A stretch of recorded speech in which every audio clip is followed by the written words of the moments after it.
அன்பர்களே, இன்று நாம் திருவெண்காடு ஸ்வேதாரண்யேஸ்வரர் திருக்கோவிலுக்கு செல்கிறோம்.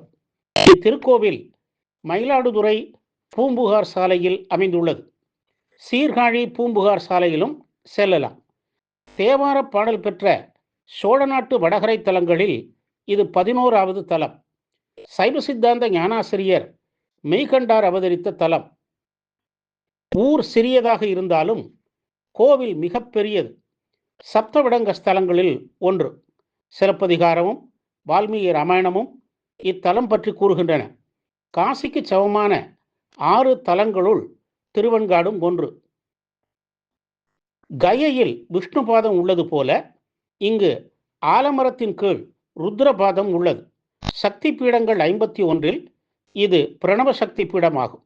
இத்தலத்தில் திருவெண்காடர், அகோரமூர்த்தி மற்றும் நடராஜர் என மூர்த்திகள் 3, துர்க்கை, காளி, பிரம்ம வித்யாம்பிகை என சக்திகள் 3, சூரிய தீர்த்தம், சந்திர தீர்த்தம், அக்னி தீர்த்தம் என தீர்த்தங்கள் 3, வடவால், வில்வம், கொன்றை என தலவிருட்சம் 3. இவ்வாறு ஒவ்வொன்றும் மும்மூன்றாக உள்ளது இங்கு தனிச்சிறப்பு. பிரம்மனிடம் பெற்ற வரத்தால் மருத்துவன் என்னும் அசுரன் தேவர்களுக்கு துன்பம் விளைவித்தான்.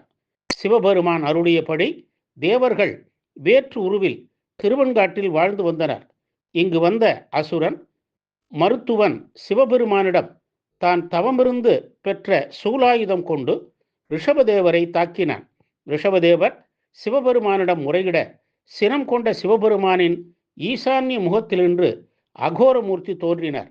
அவரை கண்ட மாத்திரத்திலேயே அசுரன் சிவனாரிடம் சரணடைந்தான்.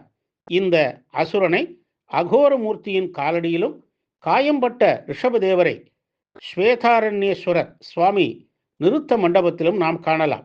இவ்வாறு சிவபெருமான் வீரச் செயல் நிகழ்த்திய தலம் இது. அகோரமூர்த்தி என்ற பெயரில் கடுமை இருந்தாலும் இந்த மூர்த்தி அருள் நிலையில் உள்ளார். உற்சவரும் மூலவர் போலவே நடையழகை காட்டுகிறார். ஞாயிற்றுக்கிழமைகளில் இரவு 12 மணிக்கு இவருக்கு சிறப்பு வழிபாடு நடைபெறும். இந்த தலத்தை ஆதிச்சிதம்பரம் என்பர். இங்கு நடராஜ சபையும் ரகசியமும் உண்டு. சிதம்பரத்தை போலவே நடராஜருக்கு அருகில் பெருமாளுக்கு தனி சன்னதியும் உண்டு. இந்திரன், ஐராவதம், விஷ்ணு, சூரியன், சந்திரன், அக்னி ஆகியோர் வழிபட்டு பேறு பெற்ற தலம். பட்டினத்தார் சிவதீட்சை பெற்றது இங்குதான்.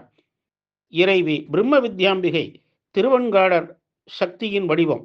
மாதங்க முனிவருக்கு மகளாக தோன்றி மாதங்கி என்ற பெயருடன் ஸ்வேதாரண்யேஸ்வரரை நோக்கி தவம் செய்து சிவபெருமானை கணவராக அடைந்த தலம். பிரம்மனுக்கு வித்தை கற்பித்ததால் பிரம்ம வித்யாம்பிகை என பெயர் பெற்றாள். இவளை வழிபட்டால் கல்வியில் சிறந்து விளங்கலாம். இங்கு உள்ள காளி ஸ்வேத காளி எனப்படுகிறாள். 8 கைகளை உடைய இவளை ஆராதிப்பவர்களும் மனக்கவலையே இல்லாது வாழ்வர். இங்குள்ள துர்க்கை மிகவும் அழகானவள். வித்யாகார புதன் பிரம்ம வித்யாம்பிகையின் ஆணைக்கு கட்டுப்பட்டவர். இவர் அம்பிகை கோவிலுக்கு இடப்பக்கத்தில் சன்னதி கொண்டுள்ளார். புத பகவான் இங்கு வழிபட்டால் கோள்களில் ஒருவரானார். இவரை வழிபட்டு புத தோஷம் போக்கிக் கொள்ளலாம். திருஞான சம்பந்தரை பெரிய நாயகி தன் இடுப்பில் தூக்கி கொண்டு கோவிலுக்கு வந்தார். சம்பந்தரை இடுப்பில் தாங்கி பெரிய நாயகி அம்மனை கோவிலிலே நாம் பார்க்க முடியும். 5 நிலை ராஜகோபுரத்துடன் கிழக்கு நோக்கிய திருக்கோவில் இது. இடப்பால் அக்னி தீர்த்தம் உள்ளது. கரையில் விநாயகர், மெய்கண்டார் சன்னதிகள் உள்ளன. அடுத்த குளமாகிய சூரிய தீர்த்த கரையில் சூரிய தீர்த்த லிங்கங்கள் உள்ளன. சுப்பிரமணியர் மண்டபமும் ஆறுமுகர் சன்னதியும் அடுத்து அம்பாள் கோவில் உள்ளது. முகப்பில் புத பகவான் சன்னதியும் எதிரில் சக்கர தீர்த்தமும் உள்ளது. முள்ளில்லாத வில்வ மரத்தை இங்கு நாம் காணலாம். அருகில் பிரம்ம பீடம் உள்ளது. உள்ளே கருவறையில் பிரம்ம வித்யாம்பிகை உள்ளார். சந்திர தீர்த்த கரையில் வட ஆலமரம் உள்ளது. மரத்தடியில் விநாயகரும் ருத்ரபாதமும் உள்ளன.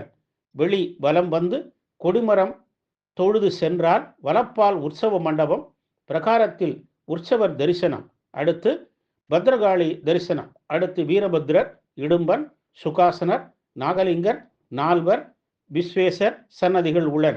அடுத்து அகோரமூர்த்தியை தரிசிக்கிறோம்.